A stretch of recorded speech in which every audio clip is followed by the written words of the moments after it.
আসসালামু আলাইকুম রহমতুল্লাহি ওয়া বারাকাতুহু। প্রিয় প্রবাসী, আমি মোহাম্মদ জাকারিয়া হোসেন রিয়াদ, সৌদিয়া প্রবাসী। আসলে নোমান ভাইয়ের এই উদ্যোগকে আমি স্বাগতম জানাই, কারণ আমি বিগত 9 বছর সৌদিয়া প্রবাসী।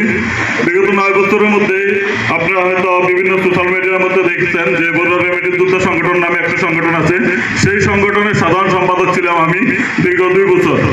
আর এই সংগঠনটা ধীরে ধীরে কিন্তু একটু ডাউন হয়ে যাওয়ার একটাই কারণ ছিল, যাদেরকে কমিটি দেওয়া হয়েছে তারা আনএক্টিভ লোক ছিল, তারা তাদের সুবিধা ভোগ করত।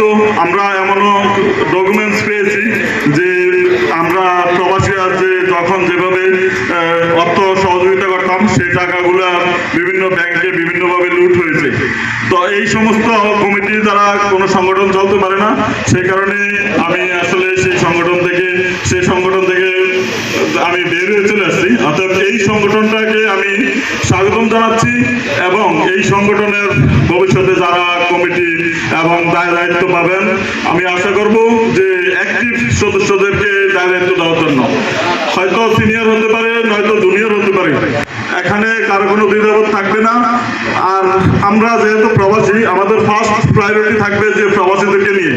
আমরা যেহেতু প্রবাসী, আমরা এমন অবস্থা হয়ে দাঁড়াচ্ছে যে এখানে আমরা প্রায় আজকে অনেক লোক উপস্থিত, এর মাঝে হয়তো কারো হয়তো দেখা যাচ্ছে বাগিনা কিংবা ভাইস্তা কিংবা ভাই যে কোনো রিলেটিভ সৌদি আরব আসছে, নতুন অবস্থা, কাজ পাচ্ছে না কিংবা থাকার জায়গা হচ্ছে না।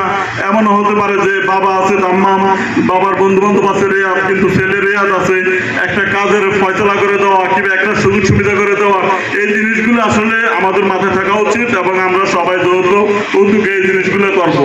আজকের এই সংগঠনটা করার উদ্দেশ্যে কিন্তু এগুলা আমাদের মাথায় রাখতে হবে যে আমরা প্রবাসী, আমাদের ফার্স্ট প্রায়োরিটি হবে যে প্রবাসীকে।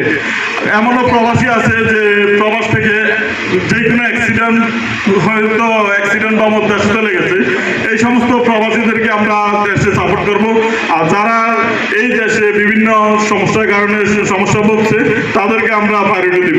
তার বাহিরে যদি কোনো কিছু প্রয়োজন হয় সেটা আমরা বিবেক বিবেচনা করে তারপরে আমরা আমাদের এই সংগঠন থেকে যা কিছু করতে পারি আমরা করবো ইনশাল্লাহ। আপনাদের সকলের মতামত নিয়ে কিন্তু আমাদের সামনের কার্যক্রম আমরা চালাবো। আজকের মতো করে আমি এখানে বিদায় নিচ্ছি। আসসালামু আলাইকুম।